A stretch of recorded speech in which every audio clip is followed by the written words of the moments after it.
உங்கள் வீட்டு கதவு பூட்டியிருக்கா, ஜன்னலெல்லாம் சாத்தியிருக்கா? நீங்கள் நினைக்கலாம், நான் சேஃபாக தானே இருக்கிறேன், ஓகே, இப்போதைக்கு வெளியிலேருந்து உள்ளே யாராலையும் வர முடியாது. ஆனால் ஒரு நிமிஷம் யோசிச்சு பாருங்கள்.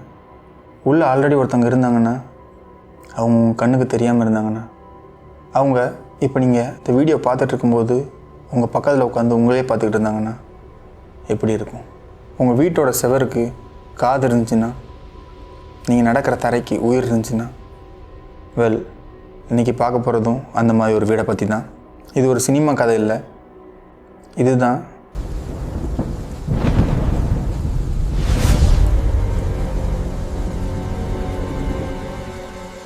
நியூயார்க்கில் இருக்கிற அமிட்டிவிலுங்கிற ஒரு ஏரியாவில் 112 ஓஷன் அவென்யூ அப்படிங்கிற வீடை பற்றி தான் நம்ம பார்க்க போகிறோம்.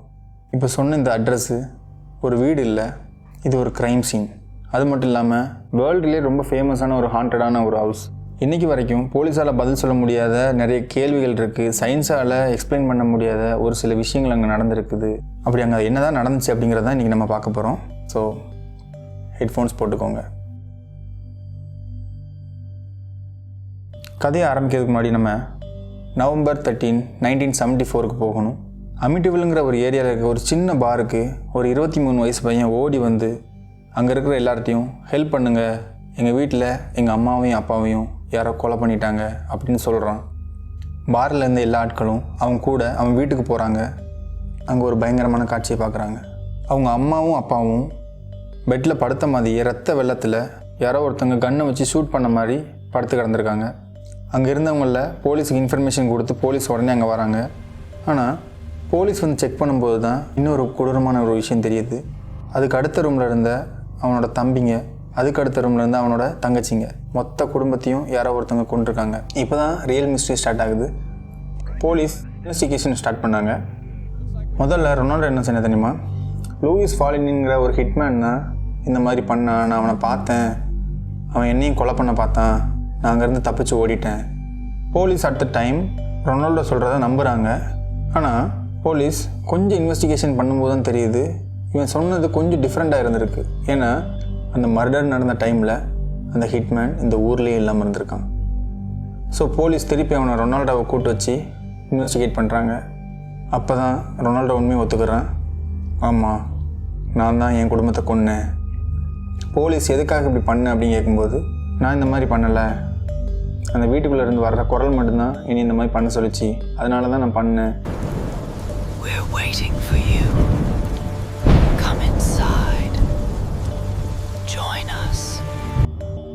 இந்த கொலையை நான் பண்ணலை, அதுங்க தான் பண்ணிச்சு அப்படின்னு சொல்லி முடிக்கிறான். போலீஸ் எல்லாம் ரொம்ப ஷாக் ஆகுறாங்க. ஓகே, ஒருவேளை இது மென்டல் இல்னஸாக இருக்கும் அப்படின்னு சொல்லி கேஸை க்ளோஸ் பண்ணுறாங்க. ரொனால்டோ டிஃபியோவும் ஜெயிலுக்கு போகலாம். ஆனால் ஒரு சில விஷயம் இன்னும் போலீஸுக்கு புரியாதது என்னென்னா, 6 பேரையும் அவன் மார்லின் ரைஃபிள்ங்கிற ஒரு கன்னை வச்சு ஷூட் பண்ணியிருக்கான். அது இருக்கிறதுலே பயங்கரமான ஒரு சவுண்டு வர்ற ஒரு கன்று. அந்த கன்னை வச்சு ஷூட் பண்ணாங்க அப்படின்னா அவங்க வீடு இல்லை, அவங்க பக்கத்து வீடு வர சவுண்டு கிட்ட இருக்கும். அப்படி ஷூட் பண்ணும்போது அவன் முதல்ல ஷூட் பண்ணும்போதே 2வது கால் முழிச்சிருக்கணும்ல, ஏன் முழிக்கலை? எந்த ஒரு ஸ்ட்ரகிளும் இல்லை, எந்த ஒரு ஃபைட்டும் நடக்கலைங்க. மொத்த குடும்பமுமே ஒரே மாதிரி ஒரே பொசிஷனில் பெட்டை பார்த்த மாதிரியே இறந்துருந்துருக்காங்க. போஸ்ட்மார்ட்டம் ரிப்போர்ட்டில் செக் பண்ணி பார்க்குறாங்க. இன்கேஸ் ஏதாவது ஸ்லீப்பிங் பில்ஸ் கொடுத்து இவன் ஏதாவது ஷூட் பண்ணானா அப்படின்னு செக் பண்ணும்போது ஸ்லீப்பிங் பில்ஸ் எதுவுமே அவங்க சாப்பிடலை. அவங்க ரொம்ப நார்மலாக அன்றைக்கி நைட்டு டின்னரை முடிச்சுட்டு தூங்கியிருக்காங்க. அப்படி இருக்கும்போது ஏன் ஒருத்தருமே முழிக்கலை அப்படிங்கிறது ஒரு கேள்வியாக இருந்துச்சு. அது இன்றைக்கி வேறு பதில் தெரியாமல் தான் இருக்குது. ஆனால் அந்த வீட்டுக்குள்ளே கேட்ட அந்த குரல் யாரோட தான் இருக்கும்? ஒரு வருஷம் ஓடிச்சு. டிசம்பர் 1975 அப்போ ஜார்ஜ் அப்புறம் கேத்திலட்ஸ் அப்படிங்கிற ஒரு ஃபேமிலி இந்த வீடை பர்ச்சேஸ் பண்ணுறது வராங்க. இவங்க வேறு ஒரு ஊர்லேருந்து பொழைக்கிறதுக்காக இங்கே வராங்க. பேப்பர் கிளிப்பிங்ஸில் $80,000 ஒரு வீடு இருக்குதுன்னு சொல்லிட்டு ஒரு ஆடை பார்த்து தான் அவங்க இந்த வீடை வாங்க வராங்க.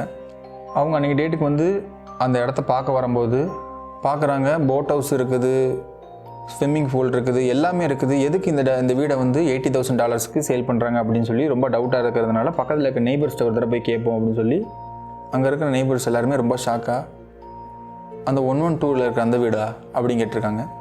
அந்த வீட்டில் இதுக்கு முன்னாடி இருந்த ஒரு பையன் அவன் மொத்த குடும்பத்தையும் சுட்டு கொலை பண்ணியிருக்கான் அதனால தான் இந்த வீடு இவ்வளோ கம்மியான விலையில் கிடைக்குது, அந்த வீடே நீங்கள் வாங்க போகிறீங்க அப்படின்னு கேட்டிருக்காங்க. அது மட்டும் இல்லாமல் சுட்டது அந்த பையன் இல்லை, அந்த பையனுக்கு அந்த வீட்டுக்குள்ளேருந்து ஏதோ ஒரு குரல் கேட்டுச்சு, அதான் மொத்த குடும்பத்தையும் கொலை பண்ண சொல்லிச்சுன்னு சொல்லி ரொம்ப பயன்படுத்துகிற ஒரு விஷயத்த சொல்லியும் ஜார்ஜ் அந்த இடத்துல ஒரு பயங்கரமான ஒரு டெசிஷன் எடுக்கிறாரு. அந்த குடும்பத்தை கொலை பண்ணது அந்த வீட்டில் இருந்த ஆளை தவிர்த்து அந்த வீடு கிடையாது, இது ஒரு பிரச்சனையே கிடையாது, இதுக்கு போய் இவ்வளோ கம்மியான விலையில் கிடைக்குதுன்னு சொல்லி இது ப்ராஃபிட் அப்படிங்கிற மைண்டில் நினச்சிட்டு அவர் அந்த வீடை வாங்குறாரு. புரோக்கரும் அந்த மர்டர் விஷயத்தை பற்றி சொல்கிறாரு.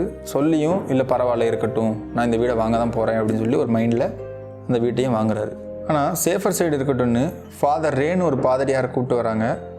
ஃபாதர் எல்லா ரூம்லேயும் அவரோட ஹோலி வாட்டர் தெளிக்க ஆரம்பிக்கிறாரு. அப்படியே எல்லா ரூம்லையும் தெளிச்சிட்டு போகும்போது மாடியில் இருக்கிற ரூமுக்கும் போய் தெளிப்போம் அப்படின்னு சொல்லி மேலே ஏறுறாரு. மாடியில் இருக்கிற ஒரு ரூமுக்கு போகிறாரு. அந்த ரூம் இருக்கிறதுலே ரொம்ப சைலண்ட்டாக இருந்துச்சு. ஆக்சுவலாக மற்ற எல்லா ரூமுக்கும் போகும்போது வெளியில் இருக்க சவுண்டு, அதாவது வெஹிக்கிள் போகிற சவுண்டு, இல்லைன்னா பக்கத்து வீட்டுக்காரங்க கொடுக்குற சவுண்டு, அந்த மாதிரி எல்லா சவுண்டும் கேட்கும்போது அந்த ஒரு ரூம் மட்டும் இருக்கிறதுலே ரொம்ப சைலண்ட்டாக இருந்துச்சு. அந்த ரூமுக்குள்ளே போனோடனே ஒரு மாதிரி அழுகி போன வாடை அடிக்குது, ஒரு மாதிரி இவருக்கு ஸ்வெட் ஆக ஆரம்பிக்குது. சடனாக அவருக்கு பின்னாடி இருந்து ஒரு குரல், வெளியே போ அப்படின்னு ஒரு குரல் கேட்டிருக்கு. ஃபாதர் ரேவும் வெளியே வந்து கதவை பூட்டிட்டு கீழே ஜார்ஜ்கிட்ட வந்து அந்த ரூமை மட்டும் யூஸ் பண்ணாதீங்க, யூஸ் பண்ணிங்கன்னா உங்கள் குடும்பத்துக்கு ஆபத்து அப்படின்னு சொல்லிட்டு அவர் வெளியே போகிறாரு. அவர் கார் ஸ்டார்ட் ஆகலை, போனட் தானாக ஓப்பன் ஆகுது, விண்ட்ஷீல்டு உடையுது. இது ஒரு வார்னிங்னு ஃபாதர் ரேக்கு தெரியுது. ஆனால் ஜார்ஜ் இது பெருசாக எடுத்துக்கல. ஃபஸ்ட்டு ஃபியூ டேஸ் பெரிய விஷயம் எதுவுமே நடக்காமல் சின்ன சின்ன விஷயந்தான். சடனாக எல்லா ரூமுமே திடீர்னு ரொம்ப சில்லுன்னு ஆகும். ஹீட்டர்லாம் ஆனில் இருக்கும், இருந்தும் அந்த ரூம்லாம் ரொம்ப சில்லுன்னு இருக்கும். ஒரு மாதிரி பேட் ஸ்மெல்லு வரும். திடீர்னு எங்கேருந்துனே வருதுன்னு தெரியாமல் நூற்றுக்கணக்கில் இருக்கிற ஈகள் வந்து அவங்களோட கிச்சனை வந்து ரொம்ப சுற்றிக்கிட்டே இருக்கும். அவங்களால சமைக்க முடியாத அளவுக்கு ரொம்ப கஷ்டப்படுவாங்க அந்த இடத்துல. அவங்க குடும்பத்திலேயே ஜார்ஜ் இருக்கிறதுலே ரொம்ப ஜாலியான ஒரு டைப்பு. ஆனால் இந்த வீட்டுக்கு வந்த அப்புறம் அவர் குளிக்க மாட்டார், ஷேவ் பண்ண மாட்டார், எதுவுமே பண்ணாமல் அங்கே இருக்கிற ஃபயர் பிளேஸ் முன்னாடி உட்காந்து எரியிற நெருப்பை பார்த்துக்கிட்டே இருப்பார். அது மட்டும் இல்லாமல் அவருக்கு கரெக்டாக நைட்டு 3:15 முழிப்பு வரும். அந்த நேரத்தில் தான் ரொனால்ட் டிஃபியோ அவன் மொத்த குடும்பத்தையும் கொலை பண்ணான்னு ரிப்போர்ட்டில் இருக்குது. ஜார்ஜுக்கு வெறும் நைட்டு முழிப்பு வர்றது மட்டும் இல்லாமல் சடனாக வெளியிலேருந்து சவுண்டு கேட்கும். அவங்க போட் ஹவுஸ் சைட்லேருந்து யாரோ ஒருத்தவங்க நடக்கிற மாதிரி இருக்கும், அந்த சைடு யாரோ ஒருத்தவங்க நிற்கிற மாதிரி இருக்கும். ஜார்ஜும் வீட்டை விட்டு வெளியே போய் அங்கே யாராவது இருக்காங்கன்னு சொல்லிட்டு போட் ஹவுஸ்லாம் ஓப்பன் பண்ணி பார்ப்பாரு. ஆனால் உள்ளே யாருமே இருக்க மாட்டாங்க. இப்படி டே பை டே ஒன்றா புதுசாக நடக்க ஜார்ஜுக்கு வந்து பயம் இன்னும் அதிகமாகுது. அவரை ஃபிசிக்கலாக மெயின்டைன் பண்ணாமல் ரொம்ப தளர்ந்து போய் இருக்கிறாரு. அது மட்டும் இல்லாமல் ஒரு நாள் நைட்டு நடந்தது தான் ஜார்ஜை இன்னும் பயத்தோட உச்சத்துக்கே கொண்டு போச்சு. அன்றைக்கி நைட் அவரோட ஹாலில் சோஃபாவில் படுத்து கிடக்கும்போது அவங்க வீட்டு வாசலில் யாரும் நடந்துகிட்டு இருக்க மாதிரி சத்தம் கேட்குது. ஜார்ஜ் ஒருவேளை திருடனாக இருக்குமா, நம்ம போலீஸுக்கு கால் பண்ணிடலாமான்னு சொல்லி ஃபோன் எடுக்கும்போது ஒரு தடவை நம்ம செக் பண்ணி பார்ப்போம் அப்படின்னு சொல்லி அந்த இடத்துலேருந்து எட்டி பார்க்குறாரு. அந்த டோருக்கு கீழே இருக்க இடத்துலேருந்து வெளியிலேருந்து வர்ற வெளிச்சம் தெரியுது. ஃபுல் வெளிச்சமும் உள்ளே வரதுனால ஓகே இது நம்மளோட பிரம்மையாக இருக்கும். 2 o'clock நம்ம முழிச்சிருக்கிறதுனால இத்தனை நாள் நம்ம வந்து சரியாக தூங்காததுனால தான் நமக்கு இந்த மாதிரி சத்தம்லாம் கேட்குது அப்படின்னு சொல்லி திரும்பும்போது தான் வெளியே கேட்ட அதே சத்தம் அவரோட வீட்டுக்குள்ளே கேட்குது. அதுவும் ரொம்ப பக்கத்தில். வீடே மொத்தமாக இருட்டில் இருக்கும்போது இவர் லைட் ஆன் பண்ணுறாரு, லைட் ஆன் ஆகலை. அந்த சத்தம் அவரோட வீட்டு படிக்கட்டிலேருந்து கேட்குது. அங்கே ஒரு மனுஷன் கீழேருந்து மேலே நடந்து போகும்போது கேட்குற சத்தம் அவ்வளோ அக்யூரேட்டாக இவருக்கு கேட்டிருக்கு. ஆனால் அவர் கண்ணு முன்னாடி பார்க்கும்போது அங்கே வெறும் இருட்டு மட்டும்தான் இருந்திருக்கு, முன்னாடி யாருமே தெரியல. அவர் அங்கேருந்து டார்ச் எடுத்து அடித்து பார்க்கும்போது தான் அவருக்கு ஒரு பெரிய ஷாக் இருந்திருக்கு. அங்கே ஒரு பன்னி மாதிரி இருக்கிற ஒரு உருவம் கீழேருந்து மேலே நடந்து போயிருக்கு. இதை பார்த்து ஜார்ஜ் அங்கேருந்து அலறி அடிச்சுட்டு அவரோட பெட்ரூமை பார்த்து ஓடுறாரு. ஓடி போய் கதவை பூட்டிக்கிறாரு. அடுத்த நாள் காலையில் இதை பற்றி கேத்திகிட்ட டிஸ்கஸ் பண்ணோம் அப்படின்னு சொல்லிட்டு அன்றைக்கி நைட்டு தூங்குறாரு. இவ்வளோ நேரம் ஜார்ஜுக்கு நடந்தது இப்போ கேத்திக்கு நடக்க ஆரம்பிக்கும். பதட்டத்தில் தூங்கின ஜார்ஜ் ரொம்ப நேரம் தூங்க ஆரம்பிச்சிருவார். கேத்தி அன்றைக்கி காலையில் எழுந்திரிச்சு அவங்க வீட்டில் இருக்க காஃபிலாம் போட ஆரம்பிக்கும்போது அவங்க உடம்புல அங்கங்கே சின்ன சின்ன விரிசல் பார்க்குறாங்க. என்ன ஒரு வேளை நம்ம வந்து வீடு புதுசாக மாறி வந்திருக்கிறதுனால நம்ம உடம்புல வந்து இந்த மாதிரி ஸ்கின் அலர்ஜி வருதுன்னு நினச்சிட்டு அவங்க நார்மலாக இருப்பாங்க. ஓகே குளிக்க போவோம்னு சொல்லி குளிக்க போவாங்க. குளிச்சுட்டு திருப்பி வருவாங்க. வரும்போது அவங்களுக்கு மேக்கப் பண்ணிகிட்டு இருக்கும்போது அவங்களுக்கு பின்னாடி யாரோ ஒருத்தவங்க கிராஸ் பண்ண மாதிரி அவங்களுக்கு ஃபீலாக இருக்கும். யாருன்னு சொல்லி திரும்பி பார்ப்பாங்க. அந்த இடத்துல எந்த ஒரு உருவமே இருக்காது, யாருமே இருக்க மாட்டாங்க. ஓகே பிரம்மையாக இருக்குன்னு சொல்லிட்டு இவங்க மேக்கப் பண்ண ஆரம்பிக்கிறாங்க. சடனாக அந்த ரூம் ரொம்ப சில்லுன்னு ஆகுது. அந்த மாமிசம் ஸ்மெல் அடிக்குது, கெட்டு போன மாமிசம் ஸ்மெல் அடிக்குது. கேத்திக்கு ரூமில் ஏதாவது செத்து கிடக்கும் போல் நம்ம செக் பண்ணணும்னு சொல்லிட்டு மறுபடியும் அவங்க தலையெழுத்துட்டு இருக்காங்க. தலையெழுத்துட்டு இருக்கும்போது பின்னாடி இருக்கிற ஜன்னல்லாம் க்ளோஸ் ஆகிருக்கும்போது அங்கே இருக்க கர்டன்ஸ்லாம் ஆட ஆரம்பிச்சிருக்கு. எப்படி காற்றே இல்லாமல் எப்படி கர்டன்ஸ் ஆடுதுன்னு சொல்லிட்டு அவங்க அந்த தலையெழுத்திட்டு இருக்கும்போதே அங்கே இருக்க கண்ணாடி லைட்டை அட்ஜஸ்ட் பண்ணியிருக்காங்க. பின்னாடி ஒரு உருவம் நின்று அவங்களே பார்த்துட்டு இருந்திருக்கு. அலறி அடிச்சுட்டு கேத்தி வெளியே போய் ஜார்ஜை எழுப்பி இந்த மாதிரி உருவத்தை நாங்கள் பார்த்தேன், வாங்க என்னென்னு பாருங்கள் அப்படின்னு சொல்லி கூப்பிடும்போது அந்த இடத்துல எதுவுமே இல்லை. ஜார்ஜும் இதை பற்றி கேத்திட்டு சொல்கிறாரு, இந்த மாதிரி ஒரு விஷயம் எனக்கும் நேற்று நடந்துச்சு, நான் உன்ட்ட சொல்லணுன்னு இருந்தேன். கேத்திட்ட ஜார்ஜ் சொல்லும்போது அவங்களோட இளைய பொண்ணு ஜார்ஜிட்ட வந்து ஒரு விஷயம் சொல்கிறா, அப்பா உங்களுக்கு இந்த மாதிரி நடக்குதா? எனக்கும் என் ரூமில் ஒரு ஃப்ரெண்டு இருக்கான், டெய்லி நைட் அவன் என்கிட்ட பேசுகிறான், அவன் பேர் ஜோடி, அவன் என்கிட்ட ஒன்று சொன்னான், நீங்கள் இங்கேருந்து எங்கேயுமே போக முடியாது, போகணும்னு நினச்சாலே அது உங்களை கொன்றும் அப்படின்னு சொல்லிச்சு. ஜார்ஜுக்கும் கேத்திக்கும் பயத்தோட உச்சத்தில் என்ன பண்ணணுன்னே தெரியாமல் இந்த வீடை வாங்கிட்டோன்னு சொல்லிட்டு ரொம்ப ஃப்ரஸ்ட்ரேட் ஆகிறாங்க, டிசப்பாயின்மெண்ட் ஆகுறாங்க. ஓகே, நம்ம இந்த வீட்டை வந்து காலி பண்ணுறதா நல்லது அப்படின்னு சொல்லிட்டு யோசிச்சுட்டு இருக்காங்க. இருந்தாலும் $80,000, அதுவும் அவங்க வந்து வேறு ஒரு ஊர்லேருந்து மைக்ரேட் ஆகி வந்திருக்காங்க, அவங்க கையில் வேறு காசும் இல்லை. அப்படிங்கிறதுனால இதை வச்சு தான் நம்ம இருக்கணும், கொஞ்சம் அட்ஜஸ்ட் பண்ணிக்கிடுவோம் அப்படின்னு சொல்லிட்டு அவங்க அன்றைக்கி டேவை ஓட்டுறாங்க. அன்றைக்கி நைட் ஆகுது. ஜார்ஜ் மெஸ்ஸியோட ரூமுக்கு போய் அந்த வீட்டு மாடியில் இருக்கிற விண்டோ வழியாக கீழே பார்த்துட்டு இருக்கும்போது அந்த போட் ஹவுஸ் பக்கத்தில் இருந்து 2 பச்சை கண்ணு இவரே பார்த்துட்டு இருந்த மாதிரி இருக்குது. இவர் யாரோ இருக்கும் அப்படின்னு சொல்லிட்டு மெஸ்ஸியோட ரூம்லேருந்து ஓடி வந்து கீழே வந்து பார்க்குறாரு. அந்த போட் ஹவுஸ் பக்கத்தில் ஒருத்தருமே இல்லை.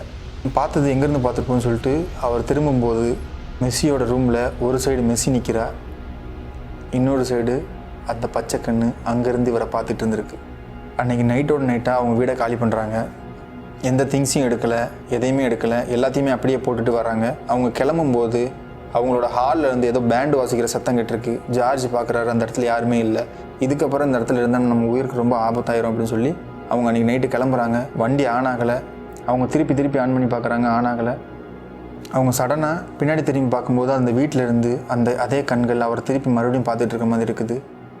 வண்டி ஆனோடனே எதையுமே யோசிக்காமல் அவர் வாங்கின வீடு, அவர் வச்சிருந்த திங்ஸ் எல்லாத்தையுமே போட்டுட்டு அங்கேருந்து கிளம்புறாரு. அமிட்டிவில்ங்கிற ஏரியாவை தாண்டவரை அவர் கார் எங்கேயுமே ஸ்டாப் பண்ணவே இல்லை.